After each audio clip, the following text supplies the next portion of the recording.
बहुत समय पहले की बात है। एक घना जंगल था जहां बड़े बड़े पेड़, रंग बिरंगे फूल और कई प्रकार के जानवर रहते थे। उस जंगल में एक चतुर लोमड़ी रहती थी जिसका नाम था लाली। लाली तेज, तर्रार, चालाक और थोड़ी स्वार्थी मानी जाती थी। दूसरी ओर एक नन्हा सा मासूम खरगोश भी उसी जंगल में रहता था जिसका नाम था गुड्डू। गुड्डू बहुत सीधा, सादा, भोला और मददगार था। एक दिन की बात है, जब लाली खाने की तलाश में इधर उधर घूम रही थी, तभी उसकी नजर गुड्डू पर पड़ी। वह एक छोटी सी झाड़ी के नीचे बैठा कुछ गाजरें खा रहा था। लाली के मन में एक चालाकी आई। उसने सोचा, इस भोले खरगोश से दोस्ती करूंगी तो कभी भूखा नहीं रहूंगी। लाली मुस्कुराते हुए गुड्डू के पास गई और बोली, नमस्ते छोटे भाई, क्या तुम मुझे भी थोड़ी गाजर दोगे? गुड्डू ने बिना कुछ सोचे अपनी गाजर का आधा हिस्सा लाली को दे दिया। लाली को थोड़ा आश्चर्य हुआ, लेकिन साथ ही उसका दिल भी थोड़ा पसीज गया। लाली ने कहा, तुम बहुत अच्छे हो, धन्यवाद। क्या आप मेरी दोस्त बनेंगी? गुड्डू ने मासूमियत से पूछा। लाली कुछ सोच में पड़ी, फिर मुस्कुराई। हाँ, क्यों नहीं। यहीं से शुरू हुई जंगल की सबसे अनोखी दोस्ती।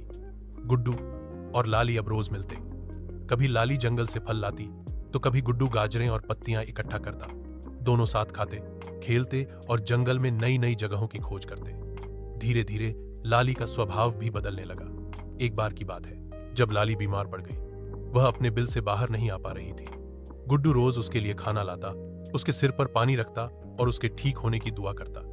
लाली की आंखों में पहली बार सच्ची दोस्ती के आंसू आ गए। तू तो सच्चा दोस्त निकला गुड्डू, लाली ने धीमे से कहा। हम दोस्त हैं और दोस्त मुसीबत में साथ नहीं छोड़ते, गुड्डू ने मुस्कुरा कर कहा। जंगल में एक नया शिकारी आया था। वह रोज किसी न किसी जानवर को पकड़ने की कोशिश करता। एक दिन उसकी नजर गुड्डू पर पड़ी। वह एक पिंजरे में गाजर रखकर चला गया और गुड्डू उसकी मिठास में फंस गया। जैसे ही गुड्डू ने गाजर खाई, पिंजरा बंद हो गया। गुड्डू ने जोर जोर से चिल्लाना शुरू किया, बचाओ, कोई है। लाली ने आवाज सुनी और दौड़ पड़ी। उसने देखा कि उसका प्यारा दोस्त फंस चुका है। वह समझ गई कि यह शिकारी की चाल है।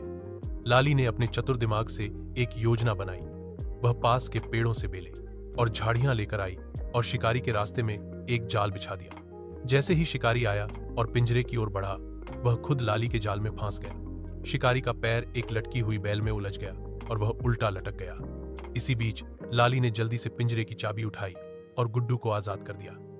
गुड्डू बाहर आते ही लाली से लिपट गया। तुमने मेरी जान बचाई, अब मेरी बारी थी दोस्ती निभाने की, लाली ने कहा। शिकारी को पकड़कर जंगल की सभा में लाया गया। जंगल के राजा शेर ने उसकी सजा तय की। उसे जंगल छोड़कर जाना होगा और फिर कभी वापस नहीं आना होगा। शेर ने लाली और गुड्डू की बहादुरी की सराहना की और कहा, तुम दोनों ने साबित कर दिया कि सच्ची दोस्ती में न स्वार्थ होता है, न डर। अब जंगल में एक नई परंपरा शुरू हुई। हर जानवर से कहा गया कि एक सच्चा दोस्त बनाओ और उसकी रक्षा करो। लाली और गुड्डू अब जंगल के सबसे प्रसिद्ध दोस्त बन गए। लाली अब और भी दयालु हो गई थी और गुड्डू पहले से भी ज्यादा समझदार। कुछ महीने बाद जंगल में भयानक सूखा पड़ा। न पानी था, न खाना। जानवर एक दूसरे पर शक करने लगे, आपस में झगड़ने लगे। एक दिन कुछ जानवरों ने लाली पर आरोप लगाया कि उसने खाने का भंडार छिपा रखा है। मैंने कुछ नहीं छिपाया, लाली ने सफाई दी। मैं खुद भूखी हूं।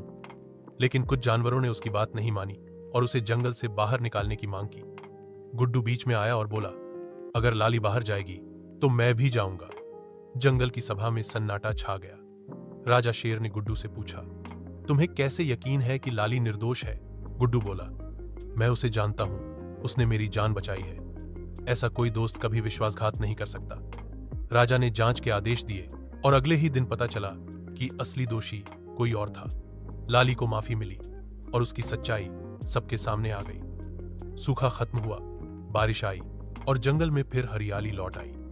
लाली और गुड्डू की दोस्ती अब सिर्फ एक मिसाल नहीं, बल्कि जंगल की परंपरा बन गई थी। लाली अब बच्चों को कहानियां सुनाती थी, कैसे एक नन्हा खरगोश उसकी जिंदगी बदल कर रख गया। गुड्डू बड़ा होकर जंगल का सलाहकार बना और उसकी पहली सलाह यही होती थी, कभी किसी को उसके रूप या जाति से मत आंकना। सच्चे दोस्त वही होते हैं जो बिना मतलब के साथ निभाते हैं। दोनों की दोस्ती जिंदगी भर चली।